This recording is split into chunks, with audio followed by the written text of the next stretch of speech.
নমস্কার। আজকে এখন যা সময় হয়েছে আর আধ ঘন্টার মধ্যে এই হলঘরটা আরো সম্পূর্ণ হয়ে যাবে। অনেকটাই হয়ে গেছে, পুরোটা ভরে যাবে। সেটাই এসডিও সাহেবকে আমি বললাম বিষয়টা। আরো আরো অনেক মানুষ আসছেন, আমাকে ফোন করলেন।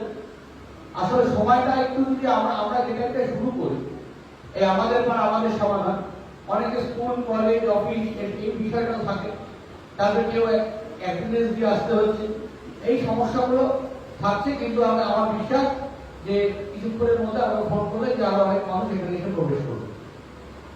আজকে আমার প্রথম যেটা বক্তব্য আপনাদের কাছে, যে আমাদের পাড়া আমাদের সমাধানটা কি। এখানে যারা বসে আছেন প্রত্যেকে আমার অত্যন্ত কাছের মানুষ এবং আমার পরিবার।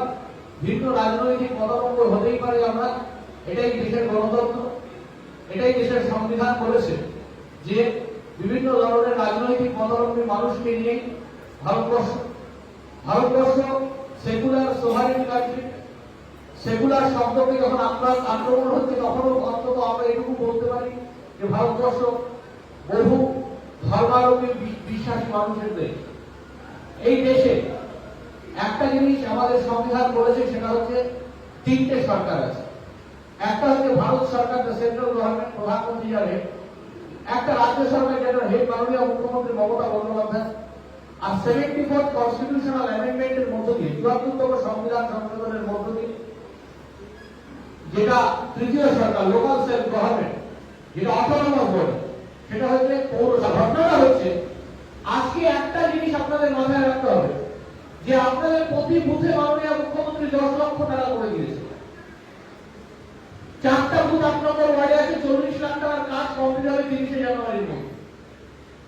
আপনি ঠিক করবেন আপনার বাড়ির পাশে একটা ছোট সিসি রাস্তা, কোনো পিচের রাস্তা যদি আপনার রিপেয়ার বা রিনোভেশন করতে হয়, আর বড় পিচের রাস্তা তো 10 লাখে হবে না, বুথে 10 লাখ।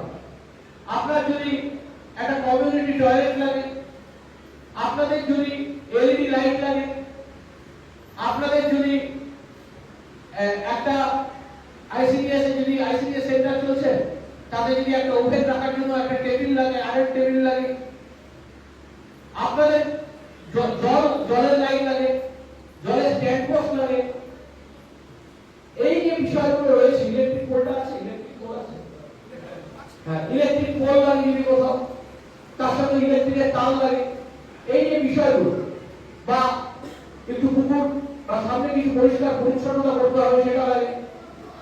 সলিড ওয়েস্ট ম্যানেজমেন্ট প্রকল্পে যদি আপনার বালতি, ট্রাইসাইকেল, ভ্যান, এটা পৌরসভায় এনে দেয়। এছাড়া সলিড ওয়েস্টে যদি সার্ভেলেন্সের জন্য অনেক এখানে বাইরে ময়লা ফেলে যায়, চুপ করে দেখবেন বালতি করে ময়লা নিয়ে গেল, তারপরে বাড়ির যে